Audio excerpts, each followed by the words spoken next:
This is Dr. Sheila Tikku speaking about the preparation of organometallic compounds of lithium. Preparation of organometallic compounds of lithium.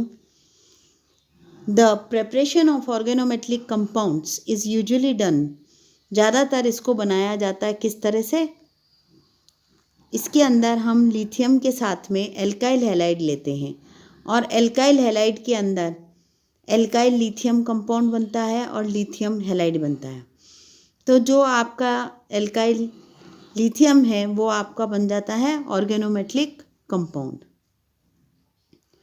Methyl chloride और दूसरे compound जो हैं उनको coat करके बनाया जाता है, ये कोटेड कंपाउंड्स होते हैं। दूसरा है धातु से धातु का विनिमय से। यह विधि उस अवस्था में लागू होती है जब लिथियम के न्यून इलेक्ट्रॉन्स जो हैं वो उसके साथ में कंबाइन करते हैं।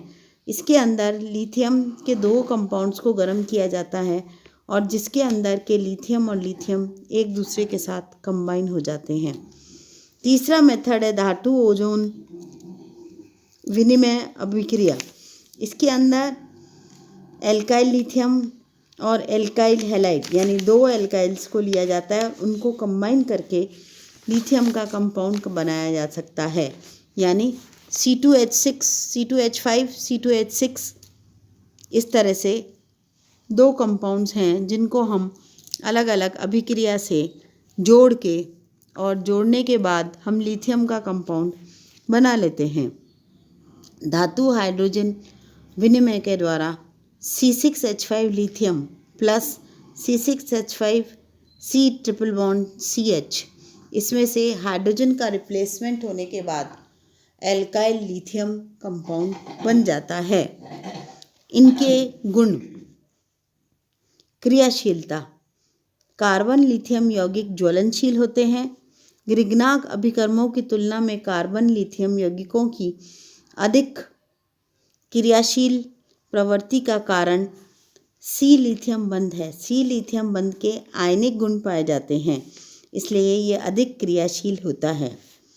दूसरा है जब अमोनिया और HCl से इनकी अभिक्रिया होती है तो ये अभिक्रिया करके एल्केन देते हैं, एल्केन बनाते हैं, यानी एल्केन बनाने के अंदर इनका उपयोग किया जा सकता है। हैलोजन से अभिक्रिया, हैलोजन अनेक कार्बन धौतिक लिथियम यौगिकों को अपघटित करके हाइड्रोकार्बन हैलाइड बनाते हैं।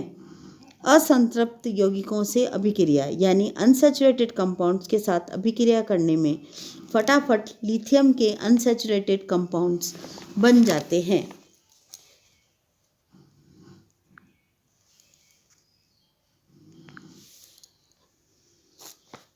फटाफट बनने में इनके अंदर एल्काइल हैलाइड्स का बहुलीकरण यानी एल्काइल हैलाइड्स का पॉलीमराइजेशन भी इनके द्वारा किया जाता है, जिसके अंदर के लिथियम के कंपाउंड्स जो हैं वो गिरग्राड रिएजेंट का काम करते हैं।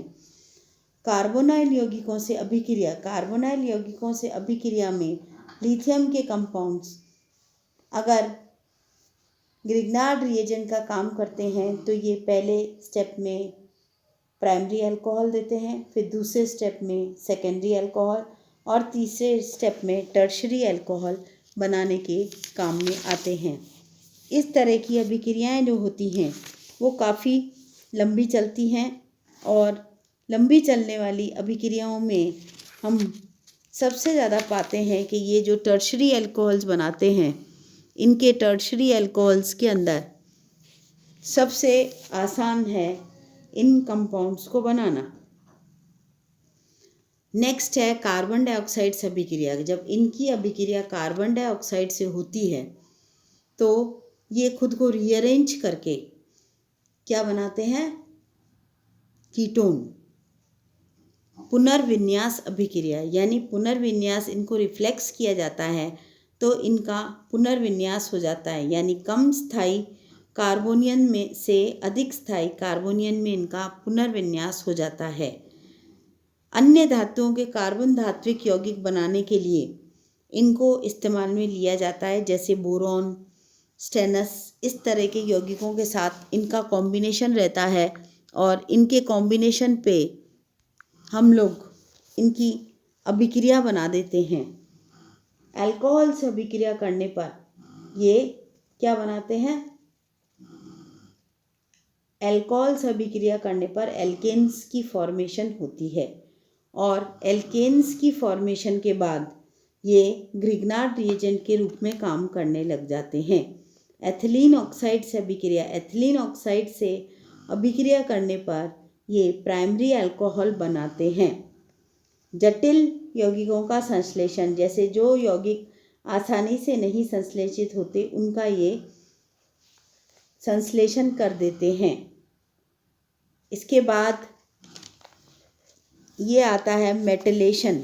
मेटलेशन के अंदर अगर आप इनका मेटलेशन कराएंगे तो ये मेटलेशन के अंदर दूसरे अच्छे यौगिक बना देते हैं, दूसरे अच्छे यौगिक बना देते हैं और इन यौगिकों के बनने पे कंपाउंड जो है वो बहुत फटाफट बनता है और लिथियम के साथ बनने पर इनकी सैचुरेशन लेवल भी बहुत अच्छी होती है।